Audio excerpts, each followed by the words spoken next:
E aí pessoal, tudo bem com vocês? Sejam muito bem-vindos à nossa 13ª aula de História.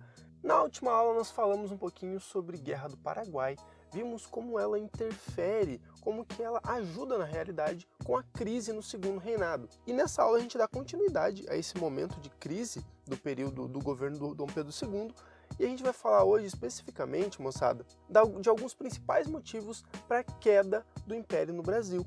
Então nós já vimos na última aula a Guerra do Paraguai, nós vamos ver a questão republicana, a questão militar, a questão abolicionista e a questão religiosa. Tudo bem? Para a aula de hoje nós vamos estudar apenas a questão abolicionista, já que é um tema bem complexo, um tema que merece uma aula exclusiva. Beleza, moçada? Daí nas próximas aulas a gente fala sobre questão religiosa, questão militar e questão republicana, certo? Então, moçada, olha só, desde aproximadamente o século XVIII até ali metade do século XIX, todo o mundo ocidental começou a passar por sucessivas mobilizações em prol do fim da escravidão e em favor do trabalho livre. De acordo com a professora Ângela Alonso, o trabalho livre ele era mais compatível com as formas capitalistas de produção que se disseminavam com a expansão de mercados consumidores. Tudo bem? Moçada, nesse contexto, alguns países imperialistas, como a Inglaterra, passavam por modernização na sua lógica de trabalho, de modernização na sua lógica econômica. Então, a escravidão ela não era compatível, principalmente porque quando se tem um escravizado, você não tem mercado consumidor, tudo bem? A partir do momento que você passa a fomentar o trabalho livre em troca de remuneração, você tem também um mercado consumidor. Agora, esse trabalhador que trabalha nas fábricas, por exemplo, ele vai gerar renda para o dono da fábrica, trabalhando na fábrica e, posteriormente, consumindo os produtos que ele mesmo produz. Tudo bem? Então é nessa lógica mais ou menos. Então, moçada, nesse contexto, alguns países europeus, desde o século XVIII, já passavam por esse processo de abolição da escravatura, tudo bem? E por muito tempo se pensou que a abolição da escravidão no Brasil, ela foi por pressão da Inglaterra. E assim, a Inglaterra de fato fez pressão para o Brasil abolir a escravidão, mas isso não é o motivo principal. A gente tem que ficar atento a isso, tem que entender que a Inglaterra sim fez pressão para que muitas colônias da América abolissem a escravidão, inclusive o Brasil, mas não é o único motivo que fez com que o Brasil tivesse a abolição. Tudo bem? Bom, mas para a gente falar então desse lento processo abolicionista que foi aqui no Brasil, nós temos que voltar um pouco no tempo. Então a gente volta para 1831, ainda durante o período regencial. A gente vai falar um pouquinho da lei de antitráfico. Basicamente, a lei de antitráfico ela proibia o tráfico negreiro em portos oficiais. Então, o Brasil não poderia comercializar mais escravizados em portos oficiais. Contudo, a escravidão, o tráfico negreiro não parou. Por quê? A partir da lei de antitráfico, começaram a se usar portos clandestinos para fazer o tráfico negreiro. Então percebam que é uma lei flexível, é uma lei que não cumpre o papel de acabar com o tráfico, certo? De impedir o tráfico negreiro no Brasil. Tudo bem? Avançando um pouquinho, nós temos em 1845 a lei inglesa assinada pelo ministro inglês Bill Aberdeen. A partir dessa lei, moçada, a Marinha da Inglaterra estava interceptando navios brasileiros que estavam fazendo esse tráfico de escravizados no Atlântico, tudo bem? Então, basicamente, essa lei ela proibia também o tráfico negreiro no Oceano Atlântico. Só que olha só, como era uma lei que foi assinada por um ministro inglês, era uma lei que foi criada lá na Inglaterra, o Brasil não seguiu essa lei, porque justamente essa lei não foi assinada aqui no Brasil. Então o Brasil dava uma de João sem braço, sabe? Falava, não, mas a lei foi assinada lá na Inglaterra, então a gente vai fazer de outra forma, certo? Então é mais uma daquelas leis que é uma lei, entre aspas, abolicionista, mas que não tem uma efetividade. Tudo bem? Moçada, chegamos então em 1850 com a Lei Eusébio de Queiroz, nós já vimos essa lei nas aulas passadas. Só para lembrar, foi aquela lei que proibia o tráfico negreiro. E agora uma lei assinada no Brasil. Então a gente pode entender a Lei Eusébio de Queiroz como uma certa validação da lei do Bill Aberdeen, certo? Então, dessa forma, o Brasil passou a não fazer mais o tráfico de escravizados, tudo bem? Qual que é o problema disso? O tráfico negreiro continuou dentro das fronteiras do Brasil, dentro dos limites do Brasil, certo? Isso fez com que aumentasse muito a procura de escravizados aqui dentro do país. Então é mais uma daquelas leis que em tese são abolicionistas, mas não cumprem o seu papel de fato, não são efetivas. E agora, moçada, falamos do movimento abolicionista. E nós não podemos esquecer que o movimento abolicionista se trata de um movimento social. E foi fundamental, eu diria que muito importante mesmo, para de fato a gente ter um processo abolicionista no Brasil. Tudo bem? Então olha só, no contexto do movimento abolicionista, de acordo ainda com a professora Ângela Alonso, nós vamos ter disputas de memória. E olha só, nós temos a disputa de memória aqui de uma elite intelectual branca que era abolicionista, e de outro lado nós temos todo o protagonismo negro, certo? Então, por muito tempo, a história que foi contada sobre o abolicionismo no Brasil basicamente privilegiava figuras como Joaquim Nabuco, que era um intelectual branco brasileiro, como eu já comentei com vocês, que fez pressão por leis abolicionistas, certo? Até a década de 80, a história do abolicionismo era contada por esse cara, pelo Joaquim Nabuco e por outros intelectuais brancos, certo? O que acontece? A figura de Joaquim Nabuco e de outros intelectuais brancos que buscavam pelo abolicionismo foi sim importante para o movimento abolicionista, foi sim importante para realizar pressão no Estado para que houvesse a abolição da escravidão. Só que mais importante que essa participação branca foi a participação negra. Então olha só, falamos um pouquinho sobre Luiz Gama. A história do Luiz Gama é muito interessante, olha só. Ele era filho de mãe negra livre e pai branco. Então, Luiz Gama nasce livre, certo? Só que aos 10 anos ele foi escravizado e ele permaneceu escravizado até os 17. Ele consegue a liberdade, se forma em direito e após se formar em direito, após se tornar advogado, ele vai defender outros negros escravizados gratuitamente, certo? Então, a figura do Luiz Gama enquanto resistência ao regime escravista é muito importante, certo? E olha que fato interessante, a mãe do Luiz Gama, que era a Luísa Maim, ela participou da revolta dos Malês. Lembra que a gente estudou lá uma revolta regencial, certo? Que aconteceu lá na Bahia? Beleza, meus queridos? Outra figura muito importante foi o José do Patrocínio, que também era filho de mãe negra escravizada com um clérigo branco. Ele cresceu livre, certo? Sob a tutela do pai, sob os cuidados do pai, que era religioso. Posteriormente, ele vai se formar em farmácia, tudo bem? Além disso, nós temos o André Rebouças, que era um engenheiro e abolicionista. Fato interessante sobre o André Rebouças é que ele tinha um irmão, certo? Então ele formava ali os irmãos Rebouças, que foram alguns dos engenheiros que participaram da construção da estrada de ferro que liga Curitiba com o litoral paranaense, certo? Uma estrada que foi muito importante, foi muito usada durante o século XVIII e XIX aqui no estado do Paraná, tudo bem? E por que eu falei dessas três figuras? Tanto o Luiz Gama, quanto o José do Patrocínio e o André Rebouças, eles eram abolicionistas convictos e eles atuaram no movimento abolicionista fazendo panfletagem, publicando em jornais sobre as ideias abolicionistas, fazendo pressão sim para que o Estado de fato abolisse a escravidão de maneira rápida, certo?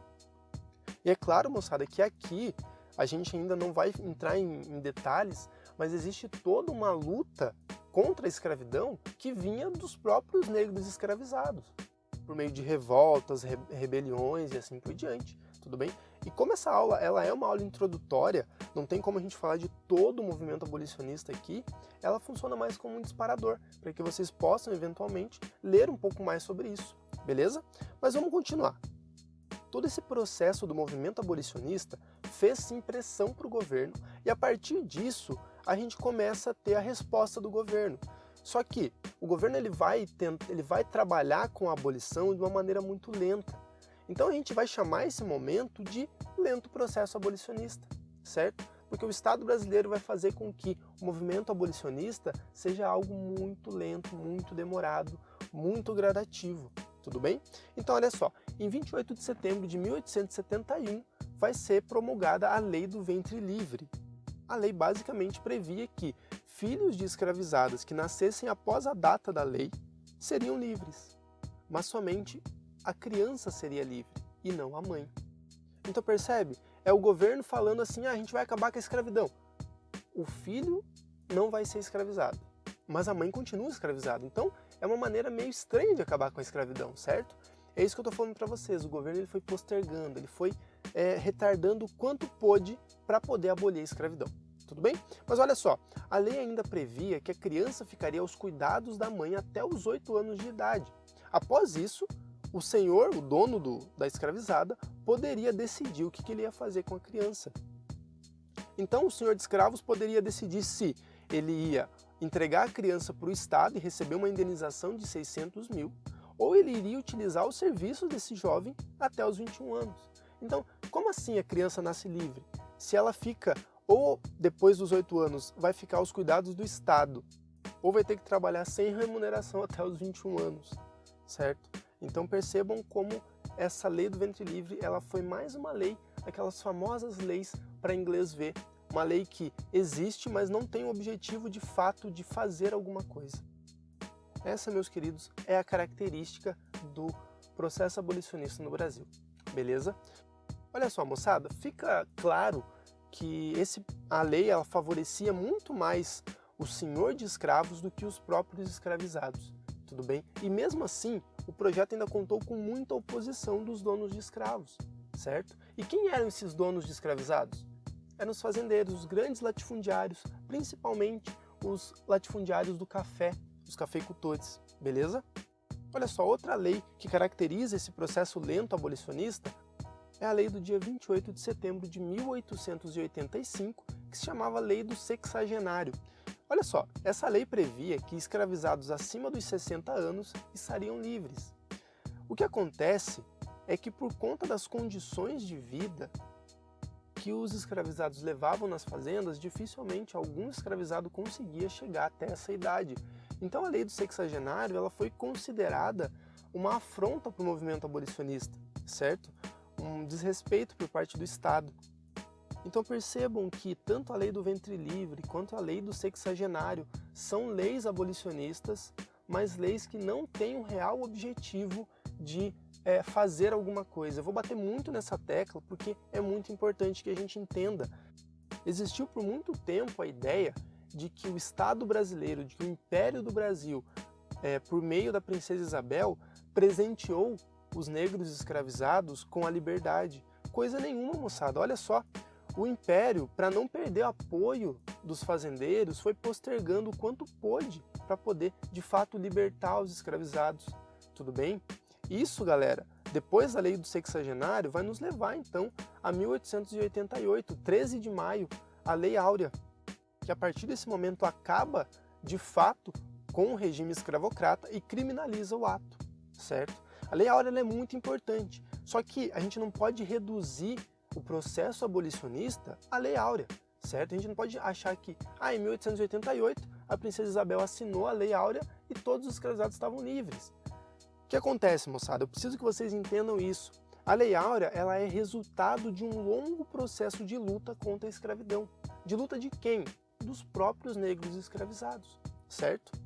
Então, além disso, houve muita pressão popular. E quando eu digo pressão popular, eu estou falando justamente desses negros escravizados que estavam sendo escravizados nas fazendas, na casa grande. E é por isso que nesse contexto, moçada, a gente tem que ter em mente o destaque e o protagonismo negro, certo? Então, moçada, nesse sentido, o que é importante você lembrar, que você não pode esquecer de modo nenhum da aula? Primeiro, a abolição da escravidão no Brasil não foi um simples ato que veio de cima para baixo, que veio do império para o povo. Foi um lento processo abolicionista, tudo bem? Resultado de muita luta popular, de muita luta, de muito protagonismo negro, tudo bem? Moçada, a Lei Áurea, ela significou a definitiva insatisfação da aristocracia tradicional do país. Então, a partir da Lei Áurea, o Império ganha uma nova oposição, que é justamente a aristocracia rural. Meus queridos, olha só, para a historiadora Mari Del Priore e para o historiador Renato Venâncio, que são autores do livro Uma Breve História do Brasil, a Lei Áurea rompeu dessa forma com o gradualismo dos emancipacionistas, sendo resultado das lutas dos escravos e de homens livres engajados no movimento abolicionista. E olha só, para os escravistas, ou seja, para os donos de escravos, a abolição representou uma traição, um confisco da propriedade privada. A reação desse grupo não tardou a acontecer. Um ano após o 13 de maio, data da Lei Áurea, a oposição dos militares somou-se à de numerosos senhores de escravos. A monarquia estava com seus dias contados. O que isso significa, meus queridos? Olha só, eu comentei com vocês na última aula que quando a Guerra do Paraguai acaba, quando os militares que sobreviveram voltam para o Brasil, vai começar uma nova crise com o imperador, uma crise do Império com o exército brasileiro. E até então, o Império contava com o apoio de parte dessa aristocracia rural, parte dessa aristocracia escravocrata, tudo bem? Contudo, quando a Lei Áurea acontece, quando o Estado de fato põe fim à escravidão, sem pagar a tão sonhada indenização por esses escravistas, aí sim, esses caras deixam de apoiar o governo Dom Pedro e passam a fazer oposição junto com os militares. Esses são só alguns dos motivos que fazem o Império chegar ao fim, moçada. Na aula que vem, como eu já comentei com vocês, a gente vai falar de alguns outros motivos, certo? Beleza, mas e depois da escravidão? Como que fica a população negra? Com o fim da escravidão, moçada, o Estado brasileiro não pensou em políticas públicas para inserir essa população negra à sociedade. Então a população negra ela sai da escravidão, mas ela continua na marginalidade, certo? Ela continua à margem da sociedade, sem acesso à moradia, sem acesso a emprego, sem acesso às oportunidades, certo? Queridos, estudar o processo abolicionista, estudar a história da escravidão no país, é pensar que o Brasil ainda hoje carrega a marca da escravidão, certo? E essas marcas se refletem aonde? Nas oportunidades de emprego, na questão da violência policial, a questão de acesso à moradia, certo? Acesso à saúde. Então é muito importante a gente ter isso em mente. É entender que o governo brasileiro lá no século XIX largou a própria sorte à população negra e hoje o governo brasileiro faz a mesma coisa. Então é muito importante a gente pensar nessa herança que o Brasil tem com a escravidão, certo? Dos resultados, das consequências desse período escravista. Tudo bem, meus queridos?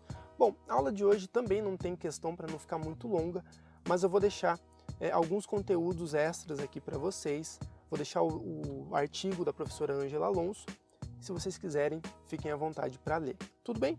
Moçada, eu espero que vocês tenham gostado. Fiquem todos bem. Um beijo no coração de vocês e até o próximo vídeo. Tchau!